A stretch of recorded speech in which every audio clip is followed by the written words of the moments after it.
ఎతకడం కాదు, నీళ్ళు ఇస్తే రక్తాలు పండుతాయని నమ్మినటువంటి వ్యక్తి. ఈ 5 సంవత్సరాలు మనం అధికారంలో ఉండుంటే ఈరోజు ఈ చెప్పిన రైతులు కాదు, మన ఇళ్లలో కూడా లక్షలు కోట్లు కాకపోయినా ప్రతి కుటుంబం కూడా సంతోషంగా పంటలు పండించుకునే స్థాయిలో మనకు నీళ్ళు వచ్చేవి.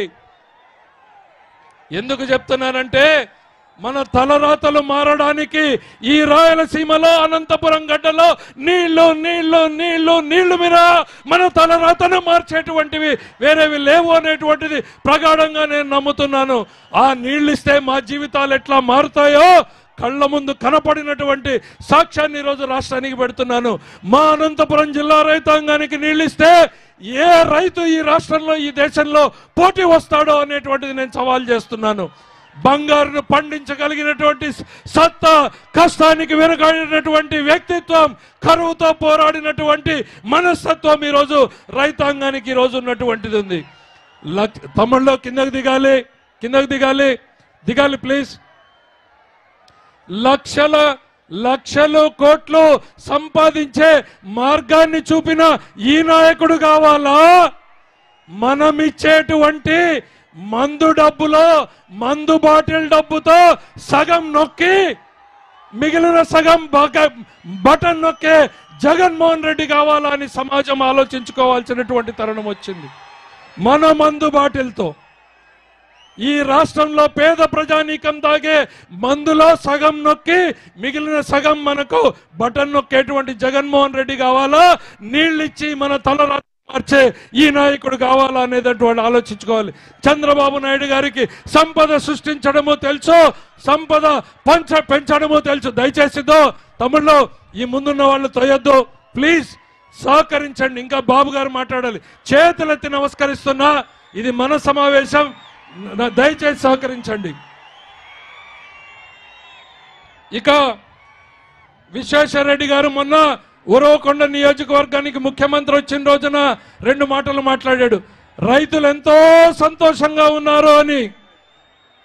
300 ఎకరాలు 300 కోట్ల రూపాయలు నష్టపోయినటువంటి జీబీసీ రైతాంగానికి నష్టం చేసింది ఈ దుర్మార్గ ప్రభుత్వం కాదా, ఈ అసమర్థ నాయకత్వుడు కాదా అని నేను అడుగుతున్నా. అదే 2016లో అట్లాంటి అవసరం వస్తే చంద్రబాబు నాయుడు గారు అందరి నివారణ నుంచి జీబీసీకి నీళ్లు ఇచ్చి పంటను కాపాడాడు. ఈరోజు ఒక్క చుక్క నీటి కోసం రోడ్డెక్కి పోరాడితే ఒక్క పూట కూడా అరికాలు తడిగాని నీళ్లు ఇవ్వలేనటువంటి ఈ దుర్మార్గులకు రైతుల గురించి మాట్లాడేటువంటి హక్కు ఉందా అని నేను అడుగుతూ ఉన్నా. ఓ అసమర్థుడు విశ్వేశ్వరరెడ్డి, చేతగాని దద్దమ్మ ఈ రాష్ట్ర ప్రజానీకానికి 5 ఏళ్ల అధికారాన్ని ఇస్తే ఉరవకొండ వెనుకబాటుతనానికి కారణమైనటువంటి పరిస్థితి. ఈరోజు తెలుగుదేశం పార్టీ పొయ్యవల కేశవ్ చంద్రబాబు నాయుడు అంటే అభివృద్ధి గుర్తుకొస్తుంది, విశ్వేశ్వరరెడ్డి గారు అంటే భూ కబ్జాలు గుర్తుకొస్తాయి. ఇది ఉరవకొండ చరిత్ర. ఒక్కసారి గుర్తు చేద్దాం, మనం చేసింది ఏంది? ఏ ఒక్కటైనా 5 ఏళ్లలో ఒక్క బిల్డింగ్ అయినా చూపించగలరా అని నేను అడుగుతున్నా. ఈ వేసినటువంటి నేషనల్ హైవే మేము వేసిందే, నియోజకవర్గంలో వేసిన బీటీ రోడ్లు తెలుగుదేశం వేసిందే, ప్రభుత్వ డిగ్రీ కాలేజీకి భవనాలు కట్టింది మేమే, జూనియర్ కాలేజీకి డిగ్రీ భవనాలు కట్టింది మేమే, హాస్పిటల్కి భవనాలు కట్టింది మేమే, లెక్కలేనన్ని ట్రాన్స్ఫార్మర్లు ఇచ్చింది మేమే, రైతులకు వేలాదిగా పంప్ సెట్ కనెక్షన్లు ఇచ్చింది మేమే, చెరువులకు నీళ్లు ఇచ్చింది మేమే, కాలువలు తవ్వించింది మేమే. అది ఈ అధినాయకుడి ఆశీస్సులతో సాధించగలిగినటువంటిది అనేటువంటి సందర్భంగా గుర్తు చేస్తున్నా. అది తెలుగుదేశం పార్టీకి ఈ ప్రాంత రైతాంగం మీద ఉన్నటువంటి నమ్మకం, ఒక కోరికతో పనిచేసేటువంటి మనస్తత్వం తెలుగుదేశం పార్టీది. 18,000 ఇళ్లని ఆ రోజు మంజూరు చేసినటువంటిది. ఆర్టీసీ డిపో కట్టింది మేమే. ఒక్కటి చూపించుకోవడానికి ఒక్కటైనా ఉందా అని నేను అడుగుతున్నా ఈ నాయకుల్ని.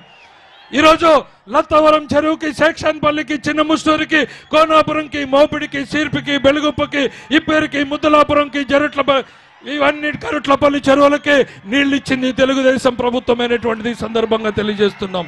పోతూరు, చాబాల, మరి కిందకు వస్తే రేణుమాకులపల్లి, నింబకల్లు, వ్యాసాపురం, కిందకెళ్తే జీడిపల్లి వరకు కూడా కాలువలు శరవేగంగా తవ్వింది తెలుగుదేశం ప్రభుత్వంలోనే అనేటువంటిది తెలియజేస్తున్నాం. కాలువలో గంప మన్ను తీశారా అని నేను అడుగుతున్నా.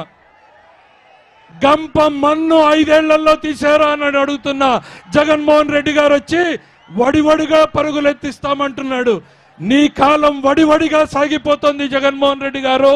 65 రోజులు 70 రోజుల్లో నీ ప్రభుత్వం నిన్ను ఓడించడానికి ఈ రాష్ట్రంలో ప్రజానీకం సిద్ధంగా ఉన్నారు. ఆయన ఈరోజు పెద్ద సమావేశం విశాఖపట్నంలో పెట్టాడు. ఏంటి సిద్ధం అని చెప్పుకుంటున్నాడు ఎన్నికలకి. నేను చెప్తున్నా, ఈ ఉరవకొండ వేదిక ద్వారా ఈ రాష్ట్రంలో పెరిగినటువంటి నిత్యావసర వస్తువుల ధరలతో సతమతమైనటువంటి మా అక్క చెల్లెళ్ళు నిన్ను ఓడించడానికి సిద్ధంగా ఉన్నారు. గుండె మండినటువంటి రైతన్నలు నిన్ను ఓడించడానికి సిద్ధంగా ఉన్నారు. ఇన్పుట్ సబ్సిడీ ఇన్సూరెన్స్ రానటువంటి